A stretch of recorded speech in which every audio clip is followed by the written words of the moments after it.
Who's behind these boots are made for walking?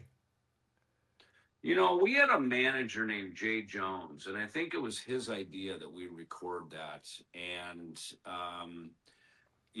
we obviously sped it up, did a Megadeth style thing. Dave took the liberty to, in jest, tongue in cheek, make some revisions to the lyrics, which was fine for about the first 500,000 copies. And then the writer of the song, Lee Hazelwood, got word of that. And it's funny, it's an interesting stipulation. You can't there's a line when you re-record a song, it's considered a covered song, Yeah. right? But when you start rewriting the lyrics, you can't just sort of reimagine it like that, and without the permission of the author, of the composer, right? Okay. So Especially if you're swearing. yeah, so we got a cease and desist. So Dave went in. I think it was actually taken off the record for maybe a while. Some copies of it. But then, in 2001, we remixed it, remastered it. Dave went in and edited it. And then finally, in the final kill, he just re-sang it,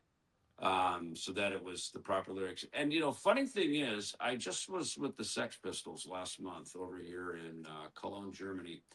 And Steve Jones, Jeff and I have known him since the So Far So Good So Well record, because that's when he came in and played on the album. And I've got to know Glenn Matlock, the bass player, who's an original Hmm. member, one of the writers of their music.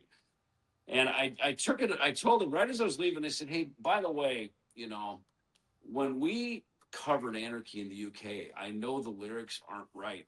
We were so green and so new that we just sat down and wrote what we thought it said when we listened to it, right? We didn't know that we could call Capitol Records and EMI Music Publishing and actually go get the original proper lyrics that for us to sing, right? So we kind of did our own version of, and he goes, yeah, it sounded a bit strange, because I remember Johnny Rotten came out and said, that's pure bollocks. And we were so bummed out that our hero, Johnny Rotten, didn't like our version.